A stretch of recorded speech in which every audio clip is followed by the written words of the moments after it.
A powerful storm system could disrupt Halloween plans for millions of Americans this weekend. The National Weather Service says that it could bring heavy rain, gusty winds, and coastal flooding to many parts of the nation. CBS News meteorologist and climate specialist Jeff Berardelli is tracking the forecast and joins me now. Jeff, inquiring minds want to know, what is trick-or-treating going to look like? You know what? I think we're going to be okay for trick-or-treating across most of the country. The problem is later today and tonight, especially in New England, the same exact place that was hit hard just a few days ago with wind gusts to 95 miles an hour in Cape Cod. This time, not 95 miles an hour, not even close, but still 55 mile an hour wind gusts. That's really possible. So that's windy enough.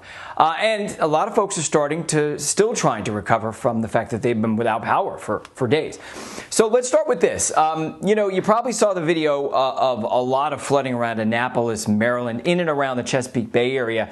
Well, we have these high tides. We're approaching a new moon, which elevates those tides even more. An onshore flow, big waves out in the Atlantic Ocean, push the water into these nooks and crannies. Now, Annapolis, Maryland has seen a 5 times increase in the number of coastal flood days since 1990, and that is because of climate change and sea level rise. So we're seeing these tides get higher and higher. Now, the storm overnight tonight still could produce some coastal flooding as it begins to wind up. It gets kind of a jolt of energy. Notice here we are during the evening hours tonight, some showers around New York City, but some downpours in southeast New England. Notice those gusts, 42, 45 miles an hour. Fast forward into the middle of the night, gusts to about 50 miles an hour in Cape Cod. Watch Portland, gusts 55, maybe close to 60 miles an hour as we head towards late tonight and early tomorrow morning. But look at this. As we head into tomorrow, most of it begins to dry out, and that's why I think it's actually going to turn out to be nice for trick-or-treaters across the country. Little bit of leftover moisture here in the Northeast, especially north of New York City, so New England, Burlington, that area. Other than that, generally west and south of that, dry. 77 Dallas, nice and warm for trick-or-treaters. 55 in Chicago, a little bit on the cool side. Chilly, upper 30s to near 40 in Billings, Montana. Nice along the west coast for the trick-or-treaters, right around 65 degrees. All right, I want to show you fall foliage. And before we show you the map of fall foliage, I want to show you some video. Just a few days ago, I was in Prince Edward Island. It is a beautiful island. It was gorgeous. It was very. Have you been there? Gorgeous, yeah. That's beautiful, Jeff. Yeah, it's very nice.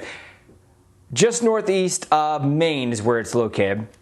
And, beautiful bright reds and yellows. They are in peak foliage right now as we speak. You ever get a chance to go to Prince Edward Island, I would say give it a try. Now, let's talk about the United States. We've been really late. Fall foliage has been late because it's been so warm. Some of the warmest time we've ever seen this time of year has happened this fall so far. And because of it, foliage is a good in cases 3 weeks late, believe it or not. But we're approaching peak in most of the Northeast and past peak in some of the highest elevations. Gorgeous around the Great Lakes and also in the Midwest right now. That's where we have some really nice colors around Chicago, west to about Des Moines.